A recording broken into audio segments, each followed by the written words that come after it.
científica e a gente fica à mercê disso tudo. Eu concordo com o Lacombe quando ele fala que a medida adotada aqui no governo de São Paulo de fazer um toque de recolher, que eles chamam de toque de restrição, mas todo mundo sabe que é toque de recolher, até às 5, acho que 5 da manhã, né? Das 11 às 5 da manhã, mas eu concordo no sentido que é uma medida inócua, né? Ela é feita sob medida para tentar atacar as festas, os pancadões, as aglomerações, mas provavelmente não vai conseguir nem isso, você poderia fazer isso com mais fiscalização.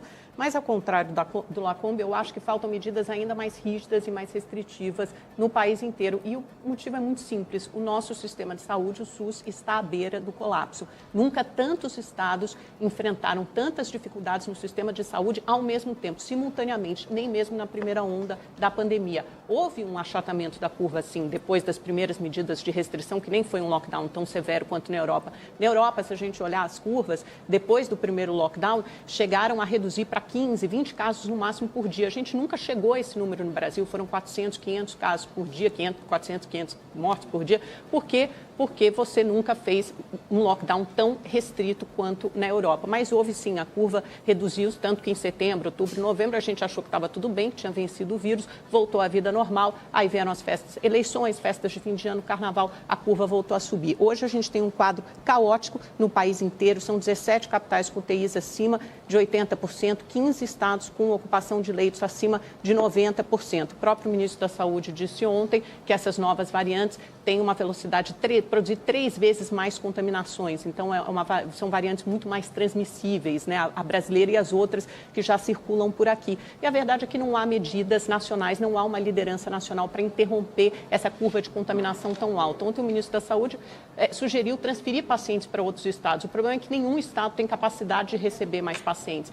Aqui, os grandes hospitais privados em São Paulo já estão abarrotados. No Sírio-Libanês tem 22 pacientes numa fila de espera para conseguir um leito de UTI. A gente teve 1.582 mortes ontem, em um dia. Santa Catarina, Rio Grande do Sul, Bahia em lockdown. Quer dizer, o país inteiro, de norte, nordeste, sul, sudeste, a gente tem o país inteiro com problemas graves. Então, a gente precisa de medidas mais restritivas e elas funcionam. É só olhar para a curva do Reino Unido, né? Então, números, vocês gostam tanto de números, então aqui a gente teve uma queda de 79% na média móvel de casos. Eram 59 mil por dia e reduziu-se para 12 mil casos por dia em 47 dias, mais uma campanha de vacinação muito exitosa. As internações diminuíram de 4.230 em janeiro para 4.230 para 1.583, uma queda de 62%. A mesma coisa aconteceu em Portugal. É muito fácil, é só entrar no Google, casos Covid Portugal, casos Covid Alemanha.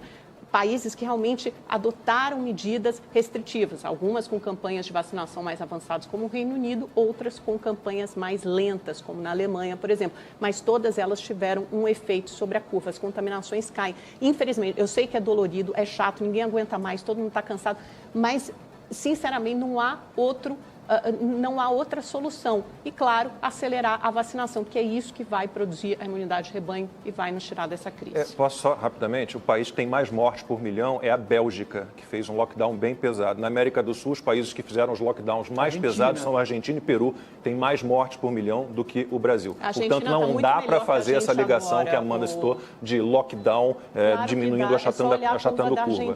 A Argentina tem menos casos e mortes que a gente hoje, para ter certeza. Por milhão, a Argentina está à nossa frente e o Peru mas olha também. O que aconteceu com a curva na Argentina. Vamos lá, vou colocar aqui então a minha reflexão. Amanda, me permita dizer que eu vou discordar 100% de tudo que você falou.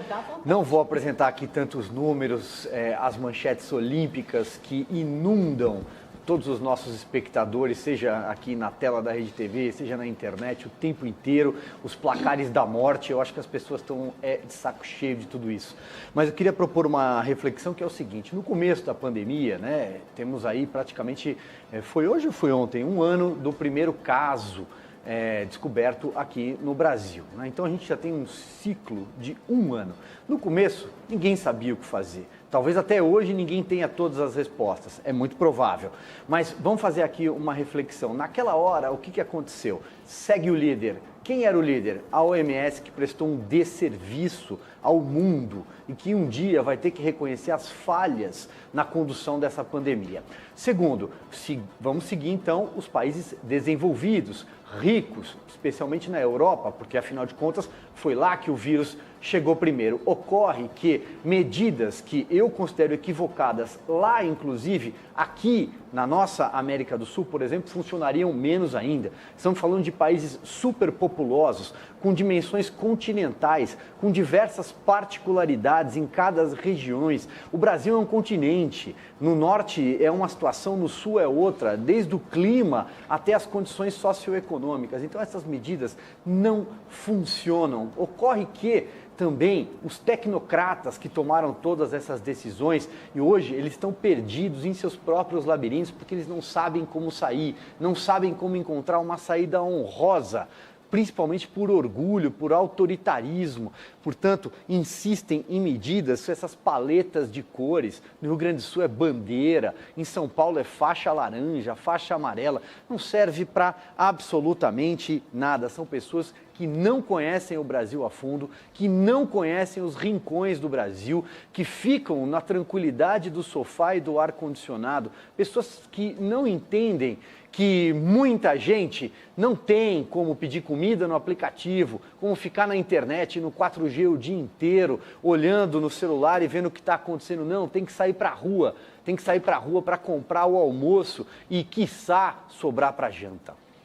Constantino, e se a gente quiser abandonar, então, a comparação entre países, a gente está se tornando repetitivo, né? Mas a gente pode pensar, então, só os Estados Unidos, e aí a gente olha lá para a Califórnia, né, com um lockdown pesado, tudo fechado, e resultados muito piores do que os resultados que o seu estado aí, onde você vive, a Flórida, tem. Né? E a Flórida, as populações numericamente são proporcionais, mas a Flórida tem uma população mais velha, ou seja, mais vulnerável, né, Constantino? Exato. Essas comparações são sempre difíceis, né? Porque a Flórida também tem muito mais subúrbio, casas, e é mais espaçado, enquanto Nova York é concentrada em metrô, Califórnia já é meio termo. Então, isso é importante a gente lembrar, né? A gente está comparando, às vezes, banana com laranja. Outra coisa é que a Amanda focou muito em casos. Eu acho que é muito mais importante olhar óbitos ou internação, que é o que importa. Eu mandei, inclusive, para o nosso grupo interno vários gráficos de morte. E o que a gente percebe, tem o Peru, tem a Argentina... Tem Peru, tem Argentina, tem Alemanha, tem Itália, tem Reino Unido. Então, o que a gente percebe é que, mais ou menos, o Lacombe falou a frase ali, né? O vírus segue seu curso. Então, eu entendo o desespero. Todo mundo conhece alguém que é jovem, atlético e foi parar numa UTI, ou que morreu. Então, isso tudo vai gerando apreensão, né? E vai furando estatísticas porque vai se aproximando e todo mundo fica com medo. E há uma demanda para que autoridades façam alguma coisa. O que uma autoridade pode fazer de mais imediato? Anunciar lockdown, medidas restritivas, né? E de forma confusa, como fez o governador de São Paulo, e aí fala que vai fiscalizar, mas não vai prender e talvez não vá multar. A ideia é alertar, é conscientizar. Então, assim, é tudo muito confuso. É óbvio que aglomerar em festas clandestinas no momento desses é uma coisa bastante insensível, né?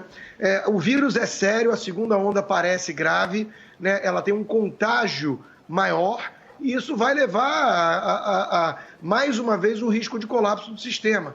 Mas, de novo, nós estamos há um ano de pandemia.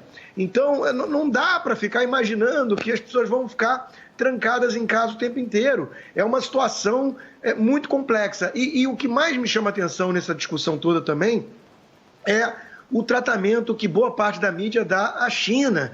Quer dizer, a OMS, com um ano de atraso, foi averiguar a origem, aí culpou o regime, mas tudo mais. Hoje nós temos aí num jornal importante de São Paulo uma matéria já elogiando que a China está doando e vendendo vacinas para o mundo. Quer dizer, nós temos que lembrar onde está a origem do problema, porque senão nós vamos, né, ficar daqui a alguns anos, vamos ficar repetindo isso, porque não é a primeira pandemia grave que assola a humanidade em uma geração, quiçá, né? Então, é preciso ter um pouco mais de cautela na hora que a gente vem com essas recomendações científicas que estão afetando bastante as vidas e não estão produzindo os resultados adequados, Amanda. Eu discordo de você nisso. É angustiante, todo mundo conhece gente que está sofrendo ou que sofreu. É uma coisa muito séria essa pandemia, mas a solução apresentada pelas autoridades não está surtindo o efeito desejado.